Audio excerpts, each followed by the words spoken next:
I mean, this is going to make E.T. look like Raiders of the Lost Ark. You know what I'm saying?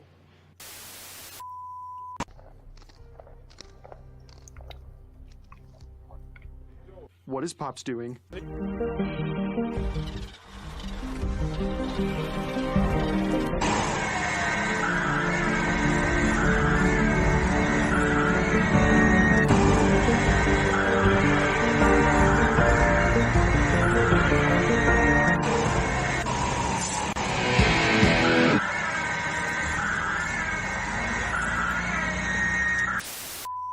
Caution everyone to watch out for pies. At this point, anything is possible, so yes, pies, seltzer bottles, balloon animals, be alert. Our shenanigans are cheeky and fun. Yeah, I mean, his shenanigans are cruel and tragic.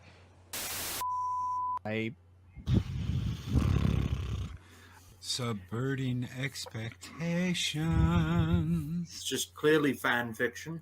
But Loki, it wouldn't have been as exciting for the audience.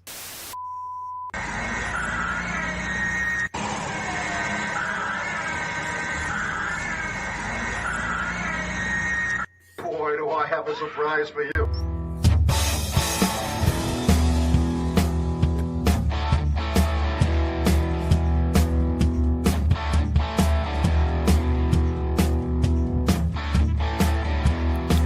I have to get Loki's deep voice going. Greetings and salutations. Good afternoon!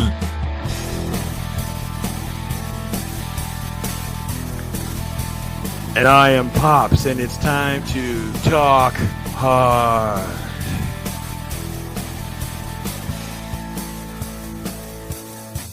And I'm here. And there's IRONCASTER too.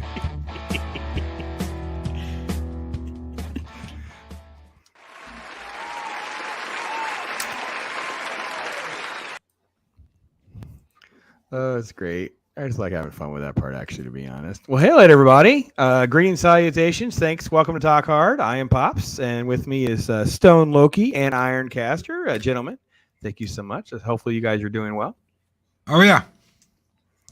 Let's rock and roll into one of the best sci-fi fantasy films of all time tonight. So it's going to be a lot of fun. So, IRONCASTER, anything new going on in the old world? I love the bridge behind you there, ready to run communications or navigations or weapons. I'm not sure. So I may have slightly upgraded my the hangar here. So, you know, this was always great when I have to do homework like watch Star Trek II: The Wrath of Khan. Like, come on, you punish me with this stuff.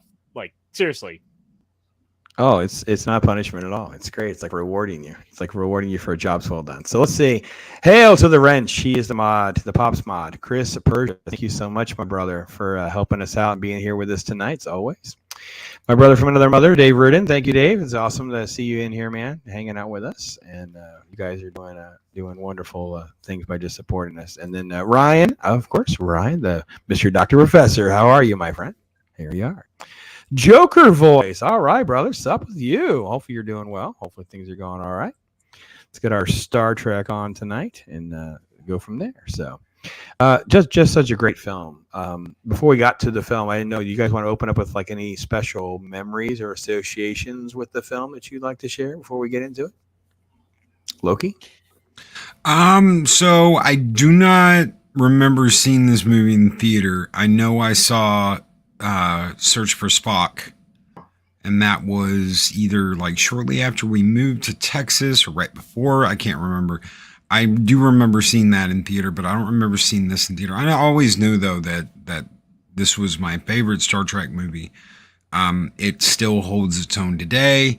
I can't wait to see the 4K. It's just, man, it's Star Trek. And that scene at the end of the movie, I have been and always, every guy, that's ever watched Star Trek that loves Star Trek's in tears because it's Kirk and Spock, man. And I have been and always shall be your friend. And yeah, it's a kick-ass movie. This is what happens when you delve into an IP and you learn everything you can about it and then make a movie about it. Absolutely. Absolutely. Nick Meyer's freaking boss, man. This movie's awesome. So, Ironcaster, what about you? So I didn't get into Star Trek until later. I would say probably mid 2000s, around the time G4 was airing Star Trek on Marathon, when they were like running out of cops marathons and Campus PD. And so that was my entry into Star Trek. It was always something that as a kid I was always like quick to turn off because it wasn't The Simpsons. I just wanted to watch cartoons growing up. That's awesome. That's awesome. So my mom was a Trekkie. Yeah, go ahead. And I am so glad that I did finally give, the stuff a chance later on in life, because it is so much better than, little Ironcaster thought.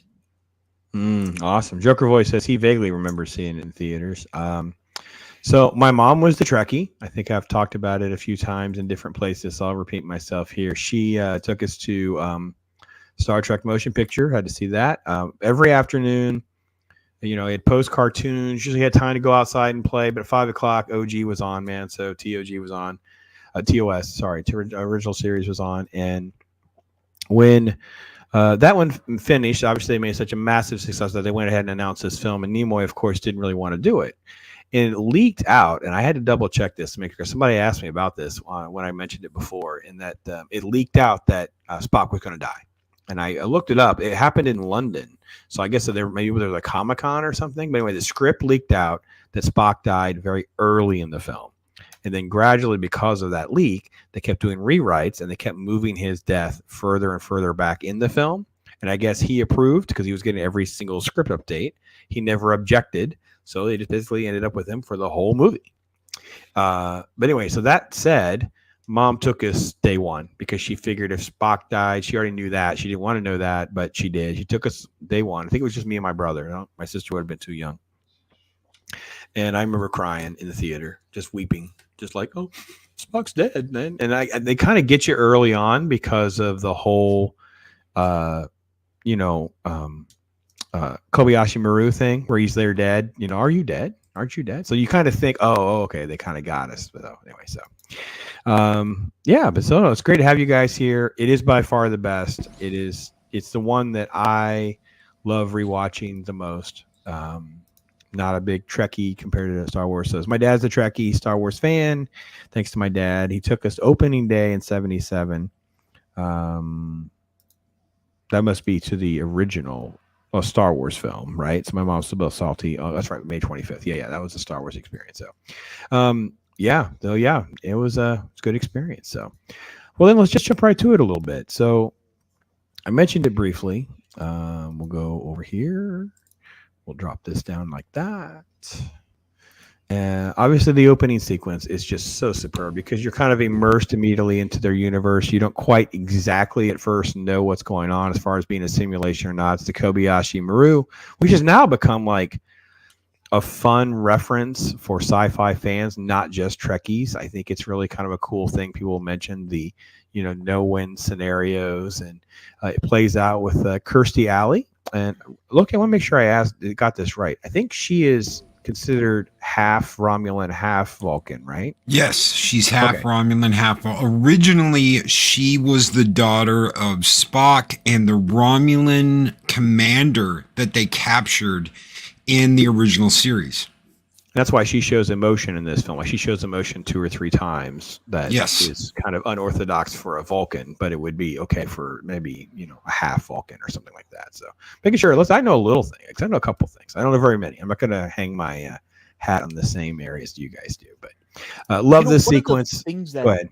One of the things that really stood out to me in the opening is the advancements in technology you're getting. You're getting to see like the 3D ship models as they're as they're going about and doing the simulation, to where it seems at first this is a straight up actual mission out in space, and you're getting to see that the technology of the ship has been approved. Like this is where the budget of a movie is able to go. Right, that's true. No, I mean major upgrades. They made a lot of money, and of course, this is one of my favorite moments. Is like, what about my performance? And when I rewatch it every time, when they have the the simulation has these explosions and everyone's dying, man, He does deliver, man.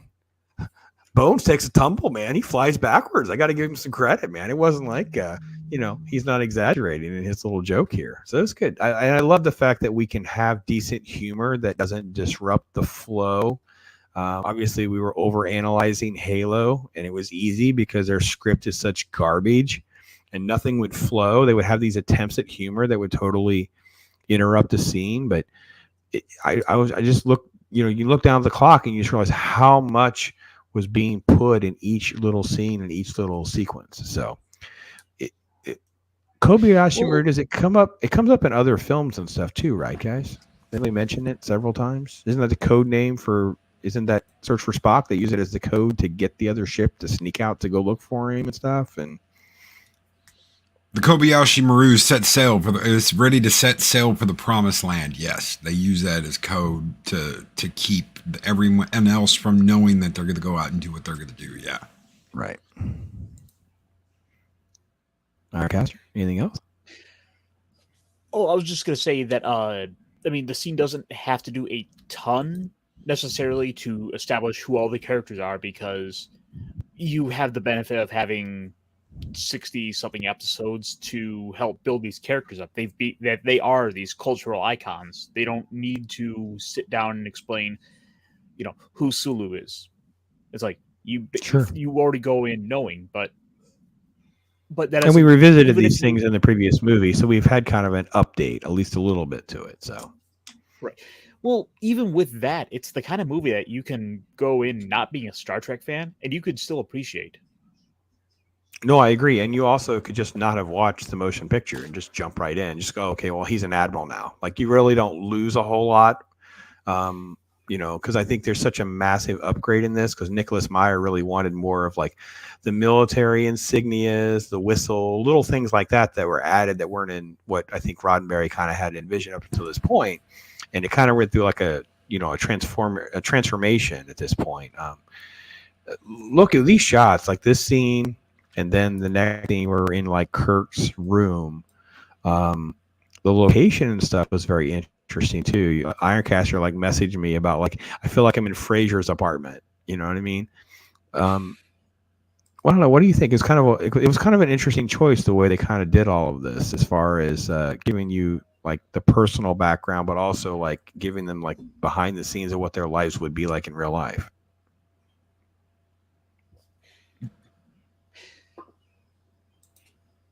Did I lose Loki? Did I mute him? No, I don't think I did. Oh, no, I'm here. It's just Ironcastle looked like he was about to say something, and I didn't want to interrupt him. But it didn't seem like it was kind of getting distracted from what you were saying, Pops. I had a totally other thought that I was kind of picking up on from the movie. Spock mentioned something when he's given Kirk his birthday present. He mentioned, "I know your fondness for antiques," and then you get to look at his house, and it's almost entirely antiques. He's got antique stuff everywhere, and that kind of, to me, that always was. Kirk doesn't live in the now. He's not like other Starfleet officers. He's a cowboy. He's always been a cowboy. You look at the guns on his wall. You look at, the stuff he's got up on his walls.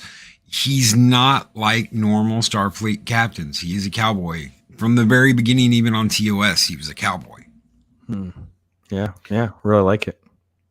I think also, this is a good way to kind of help reflect. There's a bit of a mirroring throughout the film, where you come in on a Kirk here he feels very old. He's surrounded by all these relics of the past. He feels kind of, he's longing for the earlier days where he was just that captain, and he's not anymore. And I think that goes really well to then parallel with the end of the movie with where he winds up. No, it's true. The film is such a great journey for Kirk to find value and meaning, right? He just feels like the old washed up soldier. He served his time. He's more like going to be a desk jockey now. And everyone around him is encouraging. Everyone around him is like, the biggest mistake you ever made was giving up the chair. So, I think that Joker's agreeing with you, Ironcaster, too, as well. It's like, this is probably one of the best small screen to big screen transitions because of the cast. Like they did such a great job of just moving almost seamlessly. So go ahead. Oh, I forget what I was gonna say exactly, but I had to bring my own Romulan ale. Yes, he's all hooked up. War Monkey, hail. Just rewatched 2, 3, and 4, like for the millionth time a few weeks ago. Still amazing stories to this day. I love them so much. Like there's this great trilogy for the death and search and rise of Spock, the return of Spock, so to speak. So yeah, if I'm not mistaken, that's what originally came out on Blu-ray. I'd have to double check, but I'm pretty sure that the trilogy is what it was called, came out on Blu-ray first, and then you got the bigger pack that had the motion picture, Final Frontier, and Undiscovered Country in it later. Okay, I still remember that as well. So I don't know about that on DVD, but I'm pretty sure when it came out on Blu-ray, it was the Star Trek trilogy, and then they expanded it. Well, when I went to rewatch it on physical this weekend, I have like more Wrath of Khan discs than I have probably. I mean, I have like 5, 7. There are all these discs everywhere. I'm like, what on earth do I own? I kind of had to look a little closer of DVD copies and Blu-ray copies and behind the scenes stuff. And I have all sorts of nonsense. So I would not be a good resource on this. I just have acquired Star Trek stuff that I need to spend some time. So. I think Loki might be onto something. When you recall that Gene originally pitched Star Wars as a wagon train to the stars. Yes. It's great adventure stuff. So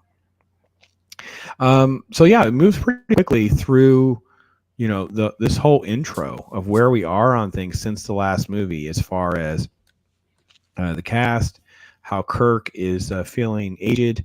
He wants, he really kind of misses the chair, and everyone wants to know what to do about his birthday. Then we cut out to space. We end up on Regular One, where we meet Carol Marcus and her son David, and we learn a little bit about the Genesis. And I feel like we missed Khan. Did we miss Khan? No, Khan's after this, right? Yes. All right. So that's kind of how we set up, and it just moves so fast. Literally, like we're like 15 minutes in, and all of that's taking place before we get to the amazing exploration and where they discover Khan and Ty. And I love the fact that the creators had talked about how they comb through all these episodes of the original series looking for something that would be a sequel. Like you talk about just fan love. Like when you hear that, Loki, isn't that like what you just dream of in today's society? Can we just find someone who really would want to just do that? Just give me something like that. They don't even do it on TV now. They don't even do this. They don't. It's like you've got TV shows where they have no idea. They don't want to experience what came before it. They don't want to draw inspiration from that.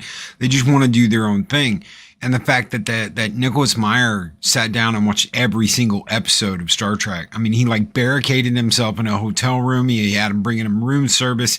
He did nothing but sit there with a projector and watched the original episodes, and then said, "We're doing Wrath of Khan. We're going to do a Khan movie. We're going to do a sequel to Space Seed, where Khan comes back and tries to get his revenge on Kirk, and everyone's going to effing love it." And they did it. Yeah, and just so everybody knows the impact of sci-fi for us kids, I would have been 11 when this came out, 'cause I believe it came out in June. It's the 40th anniversary this month, so I didn't turn 12 until July. When this was out, I went back and rewatched, because it took a while for it to come out on VHS so I could see. So I always wondered what the books were, and it got me to read all of those books. So because of this film, I read them all. Now, I haven't read Moby Dick again. I haven't read King Lear again. But reality was I read them all in high school, middle school and high school. It's like I got to read them all. So eventually I did. Is that multiple copies of Paradise Lost? Yep. There's one brown one and one. This one, and then there's one right here. Yeah. This one is the Milton's like the double, so it's Paradise Lost and Paradise Regained. So, yeah, pretty awesome, huh? It's so cool, man. Again, I'm such a nerd for set design and details and things like that. That this scene, it's just so rich. And then, of course, we, I hate having to watch them this way because it makes it difficult to navigate. Botany Bay. Oh no, we've got to get out of here, damn. Yep. Racing around and all of that, and they see people in the storm. Communications broken down. They can't get a hold of them. Then we cut back, and then we meet. Oh, what a performance! What a performance! I mean, it was such a crazy thing that to read how they did the script, and they just assumed he would do the part, and there's all these conflicts with Fantasy Island. They got it worked out, so it's not like he knew this wasn't something. He just loved the script, and he is like, oh man, are you still shocked that actors don't take it as serious? Like, he just took this so seriously. It's his chest. You think people still think it's fake? I don't know. Do you guys? Oh yeah. They still think it's fake. Yeah, there's still people out there that are like, nah. It is not fake. That dude he was all about it, man. It was an ego thing. I gotta look this good. I want to look this good. I'm gonna get to the ladies. This is one of the first movies I have ever seen in the theater. I don't remember anything except the theater was super crowded and the earbug scene. Yes, and that freaked me out as a kid. It freaked everyone out. There were people who, I guess there was an edit to that scene. Do you guys know the story about the bug? I don't know the whole story. There's, I guess it was a longer version or a different version. They kind of trimmed it.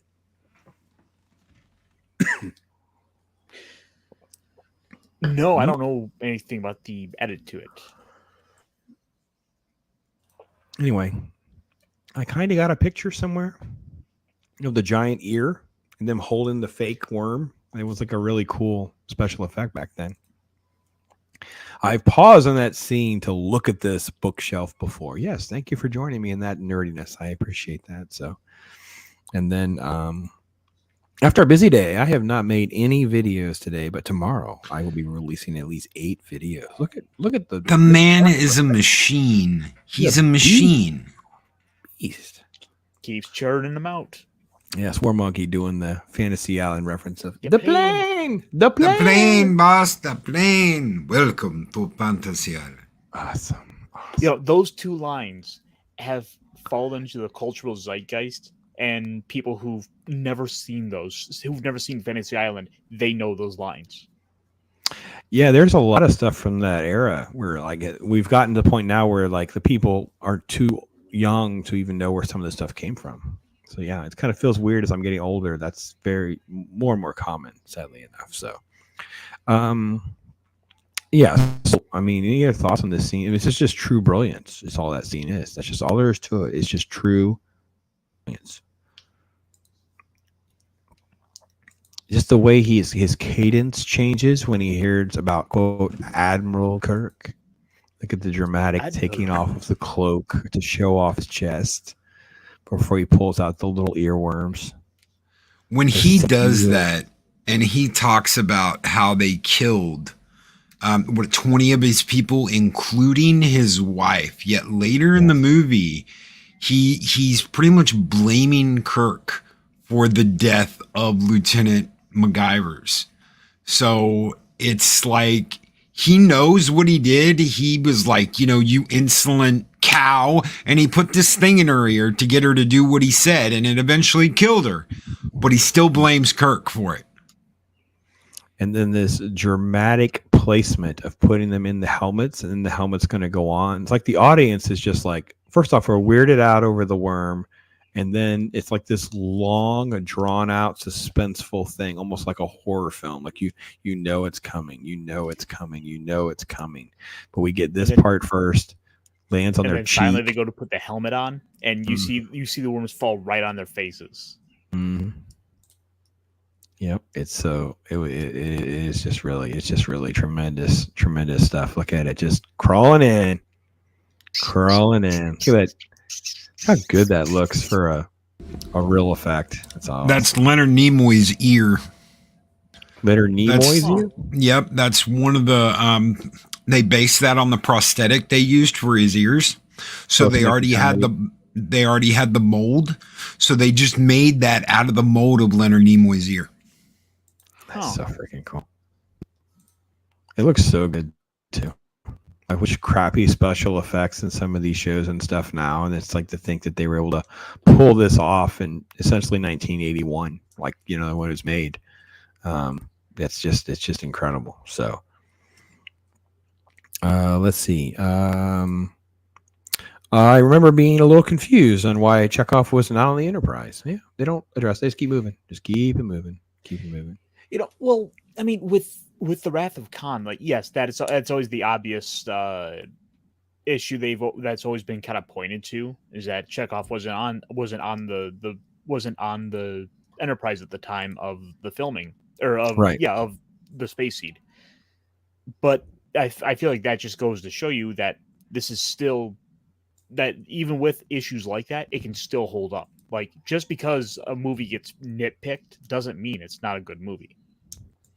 No, I think there's a lot of, and there's also there's some contrivances, like when you get into some moments in the film that are just sort of like contrived to move the story along, or you could kind of look at it that way. So Chris Persia, I thought I read that Ricardo actually had weights at the studio and would bench press every day before shooting to make sure he was at peak peck performance. Peak peck performance is hard to say.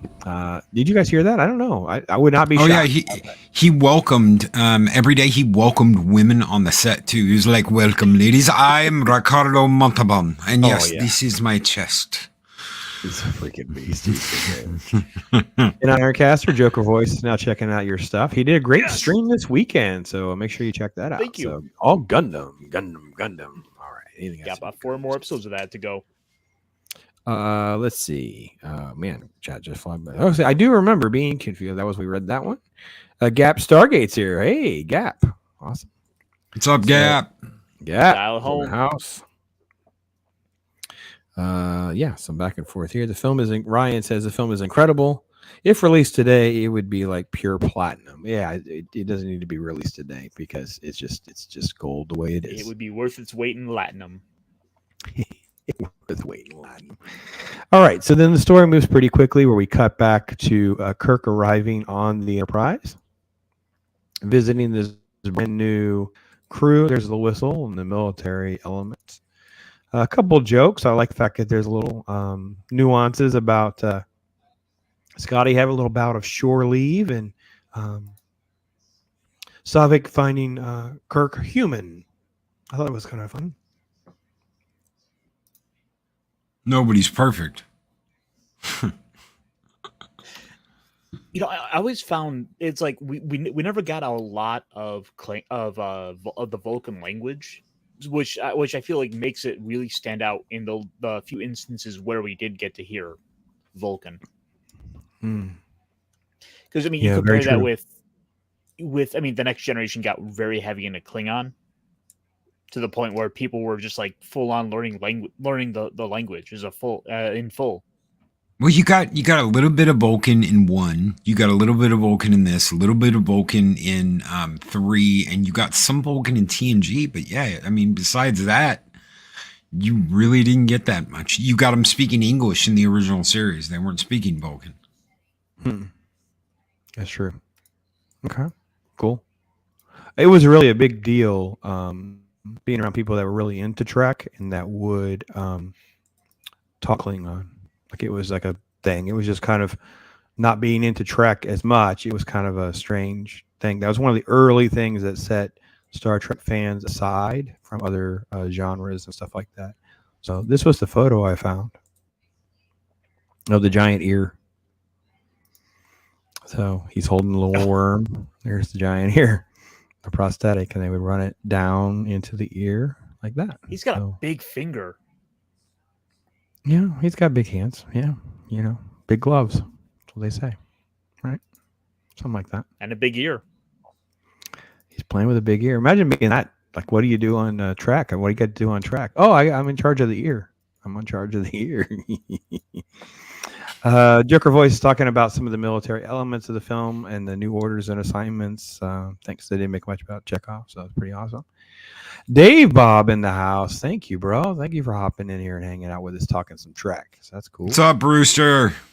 And War Monkey. I actually building up my platinum during the event in the Star Trek Fleet Command game now. Oh, all right. Cool. Very, very cool. Star Trek II Wrath of Khan Funko Pop exclusive 4th anniversary limited edition bundle. Whoa, that's pretty cool. So, all right, that's pretty cool. That's out there already. So good stuff. So let me get back over here to our film. Any other thoughts where we're at now? I mean, it's like, got to be honest, so much has happened and we're only like a half hour into things. Like it's just This movie is so good as far as the screenplay goes, and the dialogue is just all so good. Character, like I said, we just care about. This is our first introduction to, isn't it Pete Preston, the little ensign that works in engineering? Is that correct? I get the name right? I mean, I was Oh, thinking Scotty's more about- nephew. Yeah. I was thinking more so about just getting those first shots of seeing the Enterprise. Yeah, you're All a the ship whore time. like me, aren't you, Ironcaster? It's beautiful. Like, how can, like, that's the time they stop to go and admire her and show her off from all these different angles. How can you not love it?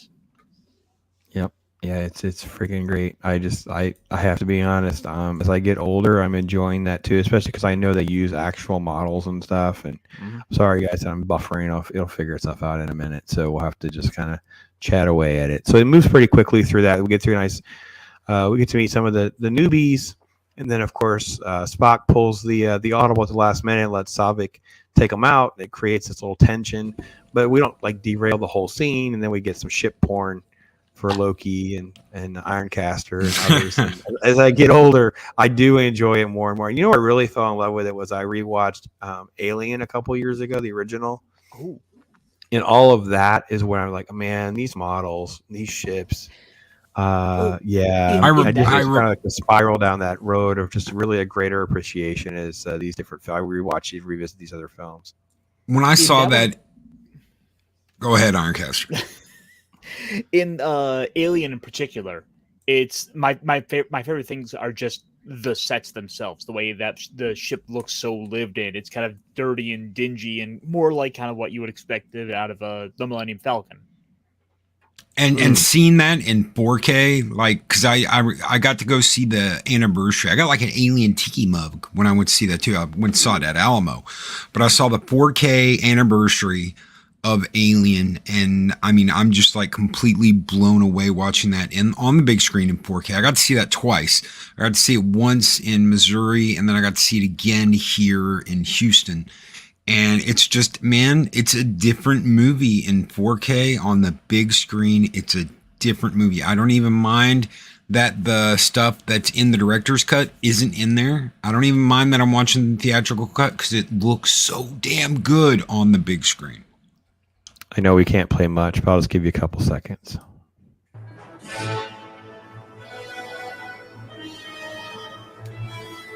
God, it's so good, isn't it? I know Loki's all excited now. Yeah. It is pretty awesome. I mean, yeah, someone said they liked the round nacelles. Dude, I love the TOS version. When I saw the TOS version on Trials and Tribulations for the first time, that digital model, I fell back in love with the original series model, and I still love the movie model. Both of those are just absolutely wonderful. Dave, I'll point out this is the NCC 1701 pre-refit. Yes. Showing my bias here, Joker says, I'm a fan of Star Wars ship design way more than Trek. Don't hate me. We won't hate on you too much. Can't promise zero hate, but you might not, you know. The refit is okay, but I like the round. Yeah, that's what you're saying there. So Pacific 414 hopping in. Awesome, man. Hey, thanks for hopping in there, Mike. And listen, 414 is going to be with me tomorrow night. We're going to do a little Pops Talk, News Talk kind of thing tomorrow night. So feel free to, if you're free, hop back with us tomorrow. We'll talk about a couple things. And so then we get to take the Enterprise out. It's just a good time, man. We get to head out to space. We're going to head out to Regular One. And we get to, kind of cut through some different things. And let's see, let's get to where we want to go. That scene with Bones, before you get too far away from that scene where Bones asks Kirk if he wants a tranquilizer, I freaking love that because Spock's going to let her take the ship out. And the way Kirk just shrugs it off, he's like, no, because he wants to experience this. Even though he's not in the captain's chair, he wants to experience the Enterprise going out of space talk. Yeah, I wish I can get ahead. It won't let me jump. It's showing me the right spot, but it won't jump right to it. So let me see if I can just get it to go just a little bit further and keep going. But look how much that is. It really is just amazing stuff when you think about 1981. And then you think about where we're at now with some of the garbage that's being produced. This is done with models and just they would have just made one ingenuity. They would have just made one high quality ship model and then just copy and pasted it.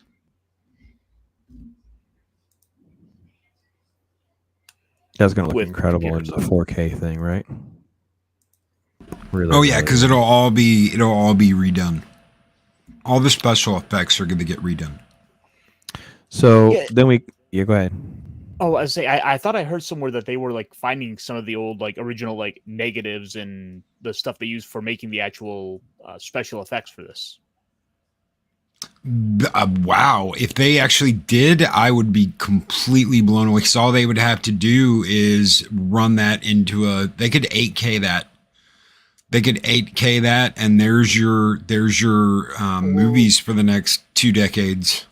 I might be thinking of the first movie. I think they're going to have a similar approach. I think they're going to have a similar approach to this one, but I got a feeling that this one is probably better preserved and restored than the other stuff was. That's all, because this was such a bigger film.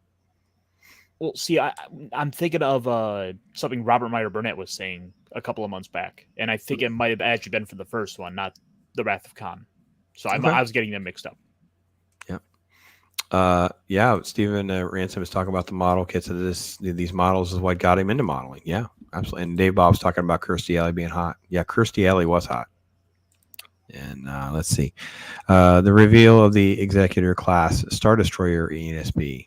Yeah, well, I mean, I understand. I'm with you too. I enjoyed that. Millennium Falcon was a big deal for me. That's still the one for me. I'm just, a lot of sound design love and that kind of thing. Storm moves great because we get into what is Genesis, what's the plot of the movie going to be.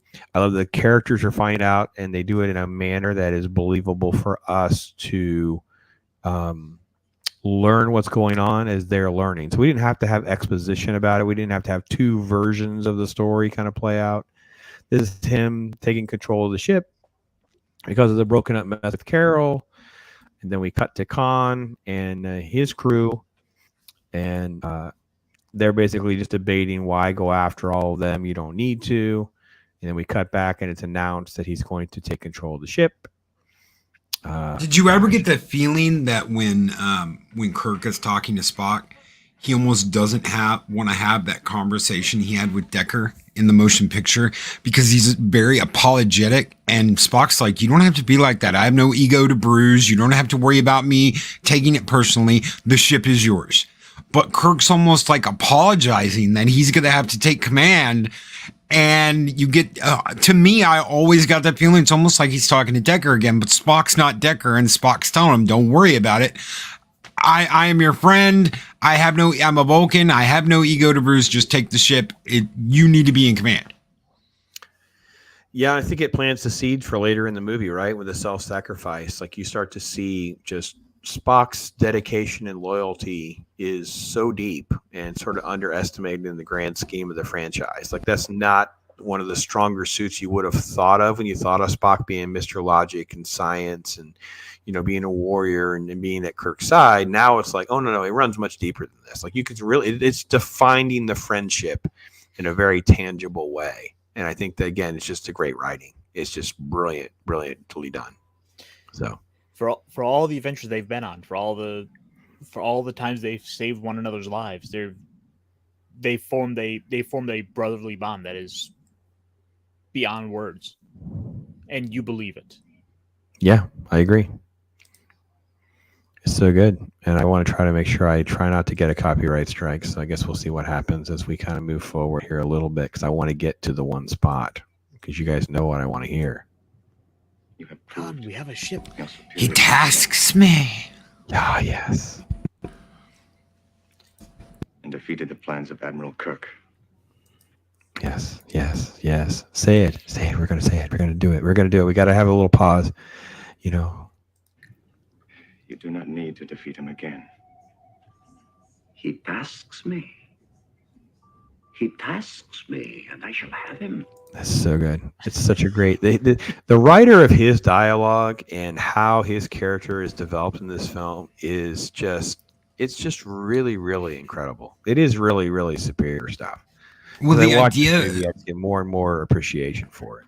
That idea that he is Ahab Khan is Ahab going after his Moby Dick, and Kirk is Moby Dick, and Khan wants him, and that's that whole scene at the end of the movie where he talks about shooting the oh my God, the quote from Moby Dick doesn't say shoot his heart upon him, but I spit my last breath at thee. That is exactly what Ahab. I spit at thee. Yes, I stab at thee. I spit my last breath at thee. That's Ahab's last words to the whale. Yes. Yeah. And the Moby Dick's there in the library. Yeah. So So this is where we get the fact that, and we do set this up, right? We started to set up the internal conflict with his, first in command. We also see the first signs of how obsessed Khan is. Like we start to kind of get a little flavor of that. I think again we do a lot of great setup and payoff, which other films and other things don't do. And this was a scene I got a little ahead. Yeah, Dave Bob threw that quote out there, that full quote I was talking about. Oh, yeah. Let's go back here. Make sure we got it. Yes, there it is. You want to read it because you're onto the. My voice is shot, so you got to do it, man. Oh, yeah, I read it. Yeah. Towards thee I roll, thou all-destroying but unconquering will. To the last I grapple with thee. From the hell's heart I stab at thee. For hate's sake I spit my last breath at thee. Yes. Dun dun dun dun dun dun dun dun dun dun dun. Yes. Bravo. From hell's heart I stab at thee. There should be shirts of this kind of stuff. Are there other shirts that say these kinds of things? I doubt it. Buried alive. It's the only Pop line says, I need. Tell us about the naval novels that inspired this script. I don't know, so I'd have to defer to Loki. I don't know. That seems like in the whole inside Trek baseball stuff for me. There are a lot of World War II, novels that inspired the battles with the Reliant and the Enterprise. And Gene did not want that. Gene said this is not how starships fight. They cruise at warp, and they kind of take pot shots at each other at warp, and they fly by each other real fast. It's not a knife fight, an enclosed knife fight like this. But because of this, we're going to get cool shit in TNG. We're going to get cool shit in DS9. We're going to get all these cool battle scenes where we see them played out like this, all because of this movie.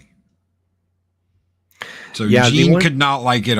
Gene could be like all he wants to. This inspired generations of badass Star Trek battles. Sorry, Pops. Yeah, Nicholas Meyer deserves so much credit for infusing this sort of like military aspects into the Trek universe, because Roddenberry was not. He's very anti-war.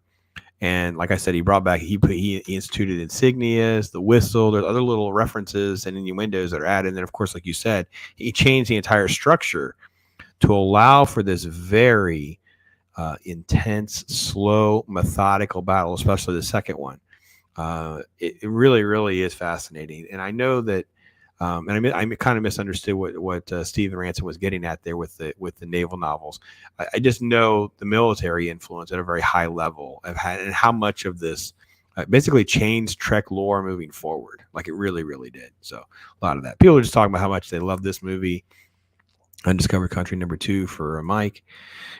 Submarine warfare in space. That's a great way to look at it. Yeah. The end of this movie is very, very much submarine warfare in space. Horatio Hornblower spelling. Yeah. Okay. Very much the U-boat destroyer Esquire. Yeah. Okay. Yeah. And Claude's here. Hey, Claude. Thanks for hopping in, man. Thanks for hanging out with us. So this is really something that gets kind of missed over, because I myself love Tron, and Tron is obviously this big CGI film or whatever. But this is the first footage that actually makes it to theaters. Is this little graphic right here? This is our first little CGI clip that actually makes it to theaters. So 1982, man, it is the best year in film. You can put up your dukes with all your other stuff, but you have to talk about some of the revolutionary technological stuff that happened. It's not like it's one film because of Star Wars. This is back when they played nice together. This was early Lucasfilm, ILM type stuff that was done for Paramount, a competitor. So yeah, it's the first time that stuff makes it into a theater. What if this thing were used? And I talk about this scene a lot. I think I did a sermon for the youth once on this scene where I talked about creation and the idea of man getting so powerful they would just take control of creation, and got people thinking about, how can it be weaponized and that kind of thing, because it's such a great premise to a film. Like it's such an interesting motivator, because you don't really know what Khan wants to do when he takes Genesis. He just knows it's this super powerful weapon type thing. He just knows he has it. But then as the film goes, because you've been told how it can be used negatively, when it is, you're always kind of on edge of what will Khan do. I thought this was really great, because almost like they don't, I don't know, what do you think, Look, am I overanalyzed? I thought that was really just kind of a nice way of handling it without, spoon feeding some sort of weird cliche use. Imagine Khan pulling up to Earth in the Reliant, launching Genesis, wiping out everything on the Earth, because that's exactly what it would do. Sure. And then saying, all right, we've got our planet back and it's ours, and starting over from scratch with him as the ruler. Yeah. Yeah. It's just like they didn't have to spell it out for us. They just dropped little pieces. We can pick it up. We can be a smart audience. So Salacious Rum is here as well. Hey, buddy. Reminds me of Das Boot. Yes, Das Boot. Yes. Hunt for the Red October. Yes. Yes. Well, that'd be a good movie for us to do. God, oh, hell yeah. That script. Ooh, that script is freaking great. And again, folks, we're only 45 minutes. We've basically done a whole movie. If we just had a battle scene, it's just so good. So this is the sort of underrated element of the film, is the first conflict. I don't know about how you feel about Loki. Correct me where you think it's. Oh, I love it. I think there's such an because we all love the end. We all love the Nebula scene and all that. That's fine. But there's something that's very underrated about this when they kind of, one's coming in, crippling the other, then the code, and just all of these elements. I think this is very underrated in the middle of this film. Very underrated. It shows again, because Spock brings up that he could have changed the code. He's like, he could have changed the code. He's very intelligent. But Khan's in such a rush to get his vengeance, he doesn't think about any of that. He just wants Kirk to pay. So he's rushed off to fight Kirk without thinking, well, they've got these command codes that can override everything and lower our shields. Khan knows this. He read all the tactical manuals for the Enterprise. He knows exactly where to hit her. He knows exactly how to hit her. Even after the refit, he knows her most vulnerable points. Khan's not a moron, yet he is rushed to do this. And it again goes to show this vengeance that he has to enact on Kirk, that he's not taking his time and thinking clearly. He's not. So, and that's Kirk beats him. Kirk beats him because he didn't think about something, but even Spock warns him. He could have changed it. He's very, very intelligent. So he knows about it. We know that he knows about the code. He's just not. Kirk's got him twisted and he's not thinking about it. Let's have it. Punch up the data charts of Reliance Command Console. Reliance Command?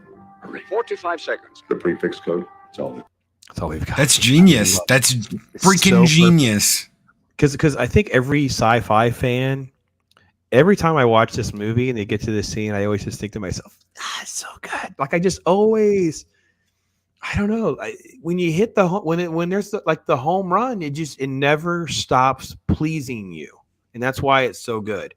It's the hunkest junk in the galaxy line about the Falcon. It never stops pleasing me. There's little things that when they're just done that well, I'm just good. And it's this scene.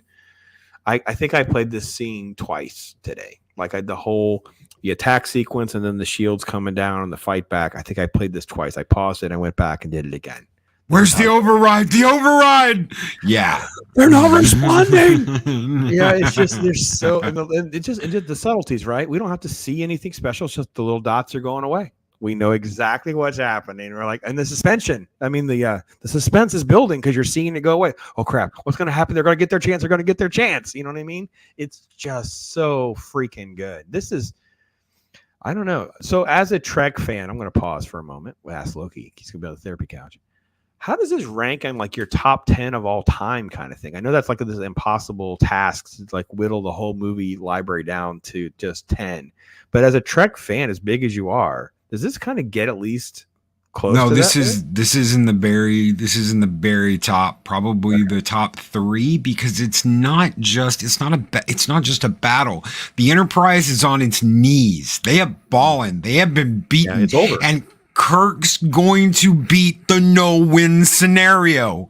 And it's not just, I'm going to pull a rabbit out of my hat. It's, I know exactly how, now that I know what position I'm in, I know exactly how to get out of it. We're going to drop Reliant shields. We're going to make them as vulnerable as we were in the beginning of this. And we're going to use every bit of the last energy we have to try and even the score and even the odds and put them in the same position we're in. It's not about getting a win. It's about being on an even playing field and getting out of there. And that's exactly what they do. And it's beautiful. This is military. This is not just another battle. This is very, very, very military. This will shape Starfleet and shape Star Trek for the future. Absolutely. And Steven Ransom says it just makes me cry thinking about how good we could have it with this kind of Star Wars, Star Trek writing. Yeah. Well, first off, let me say this. I'm not sure there are writers to this level anymore. Like this. Yeah. Anyway, and Dave Bob says one of my top 3 sci-fis of all time. Yeah. It's tough not to like give it, yeah. Smart. I mean, it's up there as one of the best movies of all time, period. That's what I asked Loki. Is like, where do you put it as a sci-fi fan? And for him, especially because he's a diehard Trek fan, you have to kind of put it near the top. Like, because I'm rewatching it so many times, and I'm going to say something that's almost blasphemous as a Star Wars fan. In some ways, it's a better script than Star Wars and Empire. It really is. I'm sorry to be even just being honest. Like, there's no time wasted in this screenplay. There's the amount of story arcs that we have and character developments that we have and all the things that are happening, a twist ending, a shockingly twist ending that emotionally tears at your heartstrings, even to this day. I mean, that's some next level stuff. That really, Pops, really is. It's not blasphemous. This is why you get the Star Wars, Star Trek argument. This is where the Star Trek, Star Wars argument was birthed. Is this movie Empire, Star Wars versus Star Trek, because Star Wars was movies. Star Wars was movies. You had the Star Trek series before Star Wars, but it wasn't until the movies came out that it was like, all right, we're going to argue. We're going to go head to head. We're going to have this argument about the Star Wars trilogy versus what is the Star Trek trilogy. This movie ranks up there with Empire. It's in my top 3. I don't know where I'd put it in my top 3, but yeah. You've been chatting a bit with me enough times to know I'm just such a nerd when it comes to writing and screenplays and like the set design, all those elements that don't get a lot of buzz and that kind of thing. Dave Bob saying I'm OG Trek and then Star Wars second. Yeah, I'm like reverse, but it's because I was movie first. And it was like, I actually, to be honest, in hindsight, and you guys have made me think about this a lot because you've talked a lot of Trek on your show, Loki, and other folks too. And that is that, I almost took Trek for granted because I grew up watching it on TV. Like it was almost like just something that was there. It wasn't as special as seeing Star Wars in the theater. I know that's almost a weird thing to kind of explain, but it's kind of how it felt. Like there's just something awe about Star Wars for me. Whereas, because this movie this is in that sort of next level. So anyway, you mentioned that I got to see Best of Both Worlds in the theater. But right before it came out on Blu-ray, they had that special theatrical release. I think it was 2 nights only. You could go see Best of Both Worlds in the theater. It is a different experience seeing that in a movie theater. It's just different. And it's Fathom Events doesn't get enough promotion, and we have to figure out a way. I feel like we have to keep working hard as YouTubers and content creators, everyone, so we can continue to pressure Fathom Event, turn out for their stuff, get them some money, and they can do things to continue to bring stuff back to theaters, since they appear to be the only ones motivated to do so. Because these people are nuts, and they don't understand that you can get whole new fans if families would just come and take their families out for con. So I'm going to try to take everybody. I'm going to try to tell my wife, we are going to go see con. You don't want to come, that's fine. I'm going to ask my daughter, the boyfriend, I'm going to ask my son, the wife, just who wants to come?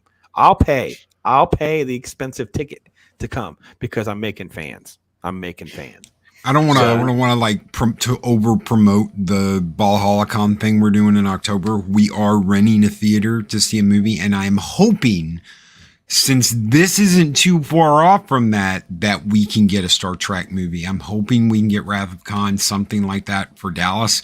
We will be renting out a whole screen though, so we'll have a whole theater to ourselves for a movie that's already confirmed. I just hope we can get a Star Trek movie, or even a Star Wars movie. I would deal with that.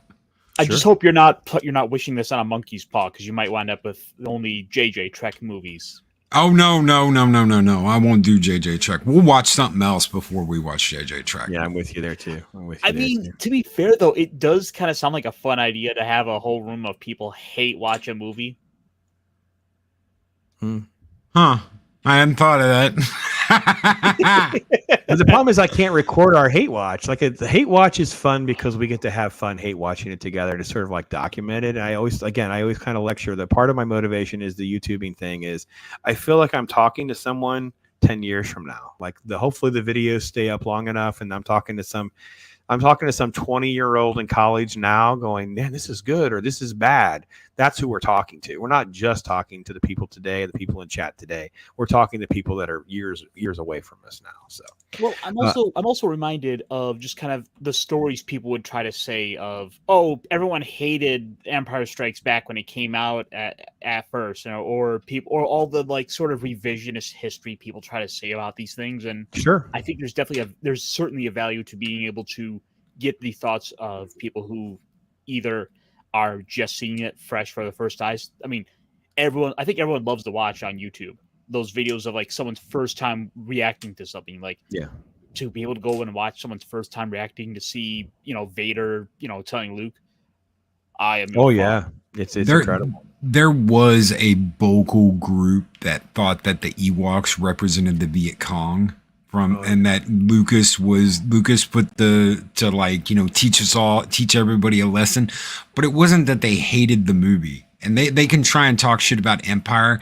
The big thing though comes from Return of the Jedi, because there was people that tried to say, well, the only reason Lucas threw the teddy bears in there was for little kids and to teach us all that the Viet Cong weren't bad guys. Well, and the irony was, as like an OG fan being 12 when that movie came out, it was like, no, he said that they were going to do Wookiees and he couldn't afford to do Wookiees, so they just did little Wookiees, and that's what we got. And the midgets were in the suits. Like, we were never really that phased. And when all the other crazy stuff and theories came out, we were like, oh, you guys are morons. That's kind of how we felt. We were already diehard OG fans. So anyway. It's weird how these things will kind of peak. But like you were saying, Ironcaster, earlier, I think that's what goes back to Tremors, right? Because last week we talked about Tremors and how it was a box office kind of, they made a little bit of money, but they didn't really make a profit, really. But it was the VHS thing. It was the cult thing. It was the family experience. And Loki, you were talking about you're watching with your dad. Capturing all of this for posterity's sakes is just, I think, what's very, very important and kind of forgotten sometimes. All right, to folks, I don't know if I've gotten through all the chats. Let me get film because we got to keep going. So yeah, this just turns into just an amazing sequence. Just really love it. Really enjoy how it plays out, and then you get into the realism of it all. Of someone standing there and being face to face with death. Like we don't get a lot of that in some of the sci-fi films of that era and that time. Oh man, I hate this. Must be getting seen now. I'm caught with my pants down. I love it. Oh, britches. He says britches. Mr. Savick, you go right on quoting regulations. Meantime, let's find out. I love it because not everybody says britches like I do. I feel better. How badly you've been hurt.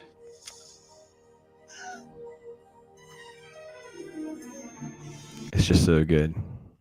It's so good. You're seeing there more of Kirk is saying he feels ancient. He's still in that mindset of feeling old, but it's like once you actually get him on planet with the Genesis device, getting to meet David, that's where it changes for him. Yeah. I love the actor that talks about this, and he was like, I guess he was in makeup and stuff for like 6 to 8 hours. Like he was getting cranky and uncomfortable and stuff like that. It's like he's in this, but at the end of the day, he has an actual story arc. So imagine being a guy who thinks he's just going to be an extra. Then this happens. You're kind of miserable going through the motions. And then when you see the final product, you're never going to be forgotten. He was doing cons, and he was in a, it's not even a decent sized con like a mega con would be, which is a big one in Orlando. This was one called Lakeland, like an expo. It's like one of these little tiny ones, and he was there. So that's kind of how I know that story. At least a little bit of that story. I'm sure that you guys probably know more than I would, but that was my little experience knowing that kind of thing. So yeah, people are just agreeing with a lot of the comments that we've made. Folks just talking about that. Dave, I was talking about it's just written by someone who cared, studied the TOS, and it's just a labor of love. And yes, and then I love the old ILM models, the slow panning shots of the ship porn. You really get a sense of scale and grandeur. New movies are too quickly cut. Yeah, I mean, they're trying to make it an modern action movies, sequence, and it's just not. For modern movies, it's with them. It's all about the characters, but with Star Trek, the ship was a character. It was, I mean, Kirk has said it's a beautiful woman, and I love it. Yeah. Again, I think this sets up consequence, right? So someone can die. People actually die. It's it's really one of these subtleties that's done well. I don't want to get too far away from the scene because I want to capture the moment, because I think it's the little things. He's giving you the word, and he dies. And when he passes and he falls back, he leaves the blood stain on Kirk's uniform. Like, this is very powerful imagery that stays in many, many scenes for a minute, because the audience needs to be reminded that there's like high stakes. We have inexperienced crew. The ship has been destroyed. Khan's still out there. It's crazy. And then basically we're going to go down. We're going to go down to investigate what's going on. So the story moves pretty quickly. Jim, this was a very interesting part. be careful. We will. We get the joke and the eyebrow, but the idea that he would actually say be careful, again, I go back to the script, like, it's just setting up this depth of their friendship that I don't want to say it's not covered. I mean, am I overanalyzing Loki? I don't think I am, but do you think I'm? You see? No, and Shatner had no idea that he was going to come back. Leonard Nimoy knew he was going to come back. Nicholas Meyer knew he was going to come back. He had already agreed, as long as I get to direct, I will come back for the next movie. But Shatner had absolutely no idea when they finished filming that Spock was going to come back. The whole Genesis scene with the torpedo, and he was extremely pissed off at Nimoy for years because he had no clue. So it's like, and Nimoy told him, do not tell Shatner. Do not tell Shatner anything, because they wanted Shatner to give it everything, like he had lost his friend, like that friendship was gone, and that he was reborn because of the fire of what happened with Khan. Everything about their friendship in this movie is dead on and perfect. They're brothers. They are truly brothers. All this shit about, the Kirk and Spock had some secret relationship, bullshit. They were brothers. They were family. They were family on that ship, and everything about this movie shows that. So the screenwriter's name is Jack Sowards. Is that how you say his name, or Sowards? Do you guys know? I think it's Sowards. Sowards, and he only did like an episode of TNG. Doesn't have a long resume, not a lot of information. Passed away in 2007. He did some other stuff, but very nominal things compared to this. It's just this crazy thing. This script is so good. And the fact that Nimoy, who didn't really want to do all of this and just wanted to be killed off, loved it all so much that he's like, I'm good. Just don't tell anybody. As long as I get to direct the next movie, as I get to direct, I'm in. Yeah, that was his one condition. Let me direct the movie. I love the fact that we have a very sort of closed film. Like, there's not a lot of sets per se, but they do a good job. And again, like Ironcaster, you and I really got into this with Halo a lot about like the design of the sets and feeling you're in different places and like that. The way they did Regular One, look at the attention to detail in the background. Yeah, we have generic sci-fi stuff, but look at how much of it we have. Different colored lights, different shapes of objects layered on top of one another. Look at how Ironcaster, speak how dynamic that looks compared to the generic sci-fi crap that we got in watching some of these other new shows.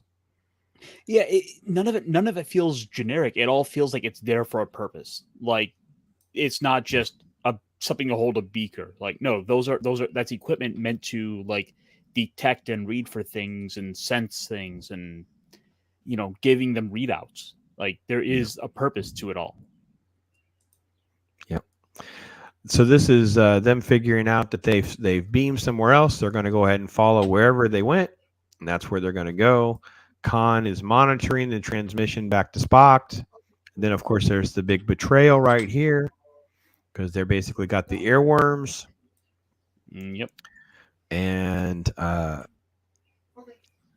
we got to kill the worm. Oh, that's right. If we had suicide, the sound. That's great. Yeah, I don't know. I got to be honest. When I remember seeing this, and even a couple times I saw it later on, I thought to myself about how uneasy everything made me feel. It kept making me feel uneasy. Like I don't quite understand the worms and whatever. I'm just constantly creeped out about it all. And there's mind control happening and whatever. And yeah, I don't know. Scott Westbrook's here. Hey, Scott. Thanks for hopping in, man. That's awesome. What's up, Scott? Hello. But we get different locations. But look at the again, we don't have much to work with. We got to keep our budget under control. But they at least try to put different colors, different dynamics, different things like that in this little set. So I loved it, man. It's so good. And then it looks like just a little corner they would have just stacked up some of the extra storage pieces into. Yeah, yeah. And we get the scene. I don't have worse than kill you. I've hurt you. And I wish to go on hurting you. It's so good. It's so good. And then we get to probably Loki's, like, one of Loki's most quoted things ever, right? I mean, Right. isn't it? I think it's got to rank up there, right? I think it's got to rank up there. Buried alive. Loki! Loki! Is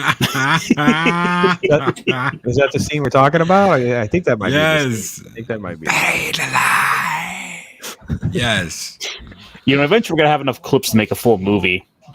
Well, okay. So I don't know about you guys in the chat. You guys think are crazy. Tell us when you like and dislike things. So I kind of envision this as continuing to be, and I told Loki, it's like, for me, I'm like the dreamer and the planner, but it's almost like practical, staircase ladder steps. I look at this as almost like the real BBC thing. I have no money for it. I am no Perry Chan, but if any of you guys want to help us make clips or do face swaps and stuff, so I'd be more than happy to take them because I love the real BBC and Friday Night Tights and these guys that have that sort of little pieces of it. I could see us. So the dream was I would get this clip done fast enough. Get it. I have a friend somebody who helped me do a little bit. I thought I could get one where the mouth would move, but it didn't work out that way, and they would want money to do that kind of stuff. But I had the one at the end. Ironcaster would be Kirk looking at Spock, which would be either me or Loki, when he goes, "I thought you were dead." I thought that would be a funny one to do. But anyway, it's also time constraints. So we're kind of making some of this on the fly. I wonder if I could start just like requesting things in the chat. Like, I don't know, could we get Loki's face on the poster for Zardos? Yeah, so we'll share some stuff. I have another surprise I haven't shared with anybody. I say we get to it tonight, and if not, we'll do it another time. So, let's see. So yeah, just truly. I shall leave you as you left me, as you left her. Kirk's story here is so good because in the end of the day, correct me where I'm wrong. And again, he knows the Enterprise is out there and being repaired. So isn't he just acting and pretending? Like, isn't he putting on the thing to fool Khan? Like, this is the moment, right? This is the key moment. He has to pull this off in order to fool Khan. Otherwise, it was all for naught. Correct? Correct. I mean, yeah, you're probably right about that. It's a weird thing to think about. Once it clicks, it's like hard to unsee it that way. I was honestly, every time I've watched, I'm just so engrossed in the moment that I forget all about the ship being repaired. That I'm just so caught up in, here's Khan like giving essentially this farewell speech to him. Yeah, because you're lost in the moment and you feel like it's totally to fool the audience. But at the end of the day, when you watch it again and again and again, you start to realize, wait a minute, Shatner's Kirk is pretending to fool Khan.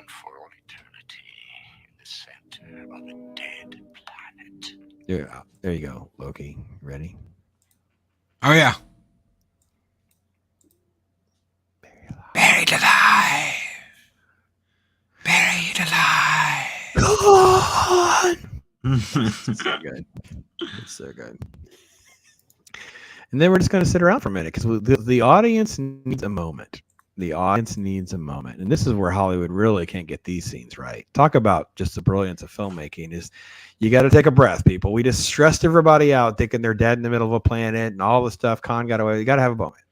But we don't waste time talking about the food or whatever. We have a moment where Kirk's talking about getting old, not having a family. And then, Carol ultimately talks about the Genesis Project and they realize, oh my gosh, this is not what we thought. This is a freaking Garden of Eden. And it's just brilliant stuff that moves the story right along. And then we get to the big twist where, the hours or days. I love how they have to climb through the Jeffries tubes. They have to go up the ladders. They have to use the Jeffrey tube to get through the ship because nothing works. Nothing works. Everything's still screwed. And, Spock has to tell him, it's the best we could do in 2 hours. So they don't work below, I think he said C deck or something. Yes. Turbolifts don't work. So you got to go up the Jeffries tube ladders. I love that. I love how they had to climb through the ship. That was always one of my favorite. Let's climb through the ship as fast as we can to get to the bridge to fight Khan. It's awesome stuff. Let's see what we got here that happened. I think they're laughing at our clip. You did good. I did all right. Pops 2, The Wrath of Loki. That could be a fun little sequence to put together. Pops 2, The Wrath of Loki. That's pretty fun. Oh, that's good. We have a show coming up. Me and I should have him. I have an appearance come up on Loki's show soon, so I'll figure something out. We could just have some fun with that. So, yeah, leave the analysis we get later. He was fooling, Dave Bob. It was really, when you think of it, you're like, man, that's good. That's really, really heavy, really heavy. Joker's playing possum, and Ironcaster. Look, we got somebody. Tweet the results, baby. Absolutely, let's do it. Let's raise this up. I'm hitting that refresh. Let's raise this up. All right, that's awesome, guys. Thank you so much. So I feel like it's once we get to this scene there with them in the cave, before the Jeffrey tubes here. That's where the flip is. That's where he gets that sort of vigor of the younger Kirk, where he's able to be the younger man again. He's able to get out of just acting like this antique. Yes. I agree with that. I totally agree with that, Ironcaster. Myself muted. Sorry, I left myself muted. 2 things, right? He is David, right? So he has something to live for.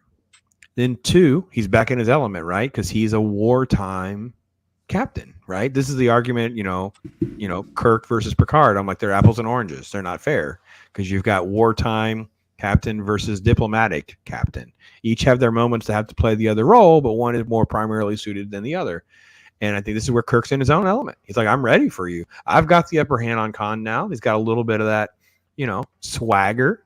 He deserves it. They've pulled it off. I think they've got him duped. So, Then you have some great prep, which I think is always good for the audience. Like we get little details, we get little elements of the ship, we get little elements of the crew running around doing things. I actually love all this. I thought this was really, really. I have no idea what the people are carrying. By the way, this guy's got this great device-looking thing with this hose hanging off of it. Like, what is this thing? It's not. I'm just disappointed it's not someone running around in the background with an ice cream maker like on Cloud City. Oh yeah, I have to see that. I'd have to see that. That'd be pretty fun. Oh yeah, there's just a guy running around with an ice cream maker. Yeah, yeah, it's pretty great stuff. It's really good stuff. And then we're in. We have the red light. We have all the danger stuff going on. David and Carol join them on the bridge. And then we are officially in the nebula. But he pulls Khan into the nebula. Again, he's like, come at me. Come and get me. I'm what you wanted. And he pulls him in. And Khan rushes in again, just like he did at the beginning of the movie. He does not have any patience when it comes to Kirk. And that's why he loses. He didn't think about the command code. He didn't think about Kirk having access to that. And then Kirk pulls him into that nebula when Khan clearly has the advantage, ship to ship. Yep. He gets pulled in there with Kirk because he just can't stop. Yes. I'm laughing. I love it. I'm laughing at the superior intellect. Oh, it's brilliant. It's freaking great, man. Perfect. It's so good. And then the nebula stuff is just gold. And then, of course, the fight breaks out. Khan's losing. He shouldn't be losing, but he is.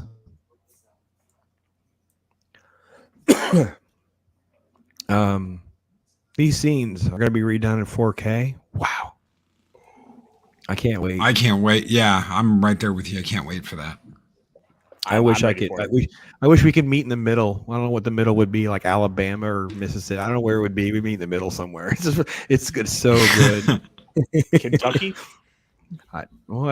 Maybe is that the triangle? We'd have to go that far north. I don't know.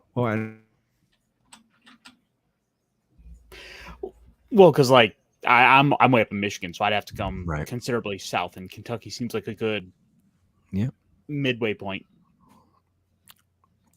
Taunting Tennessee as a National. war strategy. Fantastic stuff. Yes, War Monkey. Taunting is so good. It's so good. Yeah, I don't know. This can really be outdone. The idea of seeing fly in 4 dimensions, seeing the I'm not just behind, I'm above, I'm beyond, pieces flying off. Oh, I loved all of this stuff. I don't know that I had a Reliant, but if I had, I would have torn the little piece off, so I could have blown it off in a battle. So, did you ever play any of the PC games? Either one of you play any of the original PC games like Starfleet Academy or anything? Actually, I was just looking at those on GOG today. Okay, I grew up playing. I mean, I was like, when those came out, I had them on CD. I grew up playing that and Klingon Academy. That was one of the best things you could do in those games, was when you were in a fight with another ship, blowing a nacelle off, blowing a wing off on a Klingon bird of prey, blowing a part of the shit up. You would have gotten none of that if it wasn't for this movie. That's just, yes, that nacelle coming off is just gold. yeah, okay. It's just all so good, and to see just the death and the dismay and all that. So let's let even in death he's got to be himself. So poetic. Moby Dick. Let's quote Moby Dick. That's right. It's so good. Yeah. So yeah, we're gonna set it off. We're gonna detonate it all. The music, the movement, the score, slow, yes, methodical. That music's just booming. And Kirk Spock's gonna save the day, and it's just, we don't get anything sort of like spoon fed to us as they jet away. Like, we don't really even know. We know the audience knows more than the character now, which is it constantly flips in the film sometimes. And then, of course, the climactic end. Oh, I think I went too far. Oh, no, I didn't. Yep, he's racing down. That's right. Okay. I love that shot, by the way. Something different, right? Just going to go down the stairs that way. I don't know if there's ever been a story of explaining who told him to do it that way or not, but I loved it. Well, there, when you're on so there are slanted ladders in a nuclear submarine. You want to have a ladder that goes straight down, but they'll be slanted, and literally they will, if you were in a rush, if you are like, boom, boom, boom, go, go, go now, you will slide down that slanted ladder just like that. You put your feet on both sides and you'll just slide down it, and then boom, you're gone. You're screaming, make a hole, and you got to go. That's how you do it. Exactly the way he did it. Again, another military thing. They didn't do that just for funsies. Yeah, the emotional jarring of him walking into the glass. He straightens his uniform. I mean, just everything about it. His first question is that the ship's okay. Like, just everything about it is just so selfless and so emotionally jarring. And yeah, just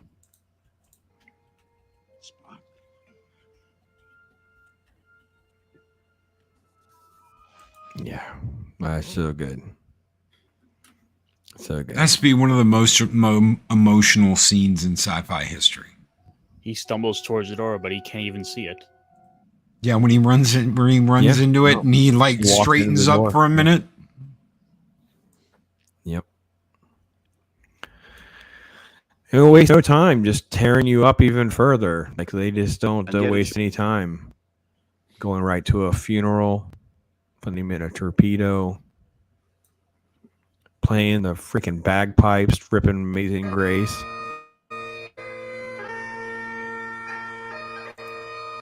Stupid Star Trek makes me cry. Because it works every time. It works every time. I don't know. I don't know what to say. So, I don't know. It was, it's so good. Let's wrap up. So, we have sort of like the epilogue of the story and that kind of thing. One little thing about this scene I really appreciate. It's in when you're seeing Spock, you're seeing the coffin shut off. The focus is on the coffin. You're not getting as much of like the actors themselves. Like, you're not getting the slow pan over how Sulu's reacting, how Chekhov's reacting, how no, you're not getting any of that. At most, you get during it, you get a brief glimpse of Kirstie Alley like tearing up. Yep. But the focus is Spock. The coffin of Spock, and it's all about that, and they really let the moment just soak in without cutting away to any other actor, because this is all about Spock, and that's something you wouldn't see modern movies doing. No, that you'd have the slow pan across to have the actors showing how they're all feeling, and I think it's one of the big strengths of this scene in particular, especially because you don't need the actors to tell you how to feel in here, because you're so attached to Spock as a character, you're already feeling it. Yeah, that's true. And I think it's brilliant. Absolutely. War Monkey says he doesn't think most actors can slide down that ladder like that. You're probably right. You're probably right. Classic scene. Yeah, Dave Bob. I'm with you, man. It's in Chris versus Who Cut the Onions. Yeah. Yes. He was the most human. And then let the tears go. Let the tears go. It is so freaking good. This movie is 40 years, guys. Golly. 40 years. I'm going to call my mom when we're done just to check in with her and tell her we were watching this and I was sharing the stories, because that'll make her smile, that kind of thing. So, what else? Any other thoughts that you guys want to add real quick before we kind of wrap up Wrath of Khan? It's so good. Peak Star Trek. This is peak Star Trek. This is the best Star Trek movie they ever made. It doesn't get better than this. The way Kirk, I think someone said it before, the way he was taunting him, that's all Sun Tzu. That's all Art of War. When your opponent is of irregular temper, excite him and make him make mistakes. Kirk played him. As soon as Kirk knew who he was dealing with and what he was dealing with, he really started coming back and taking Khan on directly. You wanted this to be personal. You want to act like I did all this stuff to you. He played into that. Everything's perfect. Nimoy's death as Spock. The fact that they kept it from William Shatner so that he'd be that emotional, so that he would think I've got to throw everything in this because I've lost my best friend and this is going to be the last movie. This is going to be the last movie, so I have to give it my all. And then they're like, oh, but we're doing another one.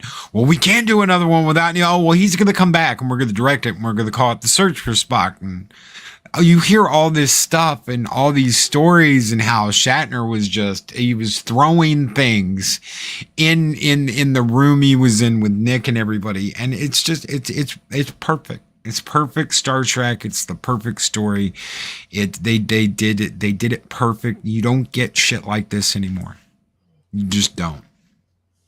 Yeah, I couldn't agree more. Ironcaster? Yes.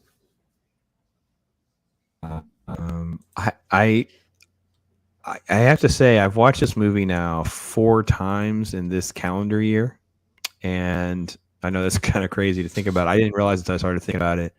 Oh my gosh! I'm sorry. I'm downloading the photos that Stephen Ransom did for us, and oh my goodness, you're not gonna believe these photos. So I'm just trying to make sure they download. So I'm getting ready to open them. I'm getting ready to open them. Boy, oh boy. I don't even know what to say. This is insane, Steven. This is insane. Let's see. Just open there. Let's see if it'll open. Yeah.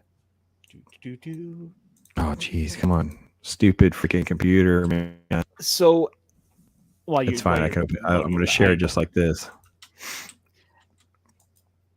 I think Star Trek II: The Wrath of Khan is, frankly, one of the best science fiction movies ever made. It's, if not one of the best movies made, period. Yeah, I agree. Definitely up there.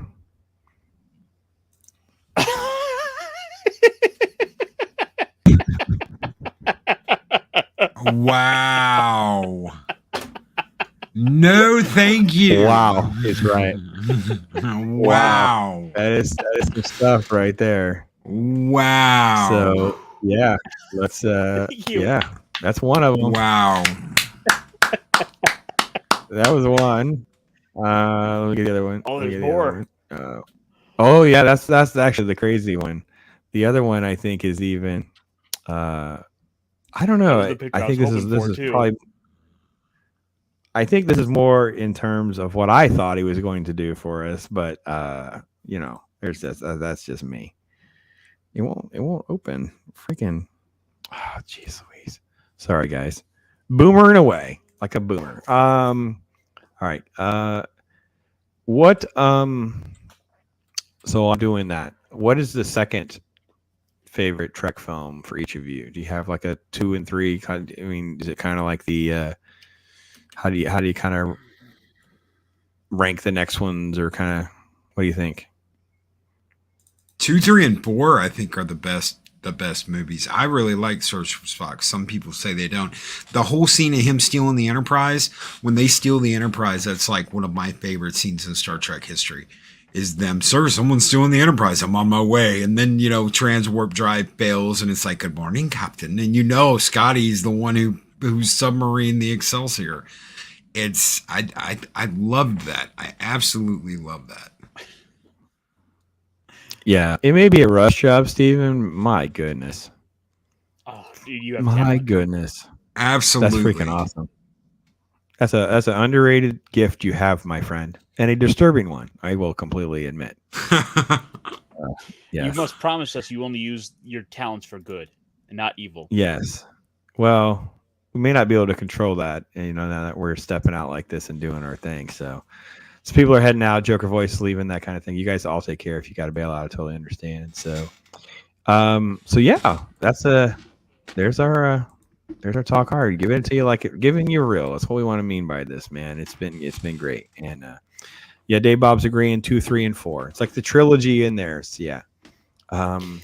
See, I'm actually not as big on Star Trek 4. Like I've seen it before, but it's just the time travel has always been something I've never really cared for as a story element. So honestly, movies like Back to the Future aren't as high up on my list. Like they're good, I don't care for them as much. So I'd probably say Steven wants permissions to throw yes, that. Yes, we are all going to agree that we got to do it. Yeah. Have you ever watched them making the making of 4 Ironcaster? No. You should. I want to tell you something. There was this the whole scene at the end when they're in the crashed bird of prey in the water in San Francisco Bay. All of that with the whales and everything. There was this movie they did that was had a huge water thing in it a long time ago. We're talking in the 60s at Paramount. It was in the 50s or the 60s, and it was this big water scene where they had a naval battle, and Paramount buried that set. They buried it in concrete and made a parking lot out of it. They literally dug that fucker up. Sorry, Pops. They dug that effer up for that scene at the end of Voyage Home. Watch the making of that movie. It is one of the most interesting makings of you will ever see. Some of the stuff that happens in that movie was completely unscripted. They were out in public. Things happened that they didn't expect to happen. They caught it on film. The chick that's I think it's across the bay in Alameda. They had to chase that chick down. They spent 20 minutes trying to chase her down because she wasn't in the movie and she hadn't signed anything for the movie. So they literally had to chase her down and get her to sign. Get a waiver signed to be in the movie. Trust me, dude, the making of that is one of the best makings of a Star Trek movie you'll ever watch. I don't think I've ever seen it either. If I have, it's been so long I don't remember all these details. That's great to know. That's awesome. Dave Bob likes time travel, and he says, but if it's done right. And there's not a lot that's been done. We could do a show on time travel, positive and negatives on that kind of thing. So, all the time in the world. Yes. So yeah, next week, Wednesday, not Tuesday, we'll be doing The Thing. So that'll be fun. Yeah, Kurt Russell. Also worth pointing out, next month for Fathom Events is The Thing. Yeah, they're a month behind on getting that in theaters, but they're getting it in theaters. So yeah, it'll be out there. We'll get you the dates and information on that next week on Wednesday night, so you'll know how to get your tickets and support that. Tomorrow night I will be doing a Pops Talk News panel, that kind of thing. So I got Mags back with me. Pacific 414 is confirmed, and thought I had Orville Nation locked down. Didn't work out. So I'll try to have some folks on, talk about a couple of different little rando stories and those kinds of things. So yeah, busy times as always. And then I'll be over on I got Papa Pacelli this week. I'm gonna be on Loki and Wakazashi Tea House again next week, that kind of thing. So Loki, besides your normal routine, anything on the plate for Mornings of Mischief and places Loki will be popping up? I will be in Dallas Thursday for the FNT meetup. I wasn't sure if I was going to go, but I'm pretty much locked in now, so I will be there. I know Dave Bob's going to be there. Snowdub's going to be there. Culture Casino's going to be there. There's going to be a bunch of people there that we're all going to be hanging out. We're all going to be chilling in Dallas Thursday night, but I'll be coming back right after that. So I'll be back Friday for Mornings of Mischief. We just won't do a Thursday night show that night. I'll have a pre-record of me and Adega doing something for Thursday night. All right. Wednesday is Ryan's birthday, so we're doing a birthday stream with Ryan. All right. Heck yeah. Good. All right. Good job. Ironcaster, you went back at it this week. The Gundam stream, man. It's fun stuff, man. Yes. It's good to see you doing your thing. You're in your element. You can see the joy in your face. You have a catchphrase very early in the video where you say, find good stuff and make the most of it. Yes.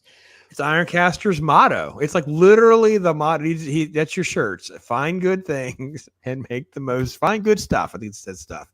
Find good stuff and make the most. Put that on a t-shirt now. It sounds great, man. I love it. Little toy, little action figure or something there. Find some sort of little copy-free thing, or get your freaking Steven Ranson to put your face on an action figure. That's what I want to see. Yes. So Yes, that's awesome. That's great stuff, guys. Thank you so much for being with us and talking hard and doing some fun stuff. So, is Ironcaster going to be another stream this week? You're going to lock it yes. We'll be going on Thursday to get another episode of Gundam in, and we've got about 4 of that left, and then I'm going to figure out what to do next. Maybe get into the other side series, but maybe we'll find something else. I'm still kind of putting feelers out and deciding what to cover next. Awesome. Chris Persia's rocking our chat. Thank you so much, Chris. You've just been so awesome as our mod. He's got the links there so you can connect to Loki, Ironcaster if you're not, both on YouTube and Twitter. War Monkey says it's been great. Thank you so much for hanging with us. So many of you folks in chat, you've just made this such a blessing, that kind of thing. We're just having a blast doing this, hanging out with each other, doing stuff that we want to do with you guys. After the thing, we talk about a couple things just randomly, and we'll try to lock that in. So give you guys a heads up on what we're going to do. And with that, we'll say thank you. So thought instead of doing a chill time, I'd just take you out with a little Eric July love. A little Eric July.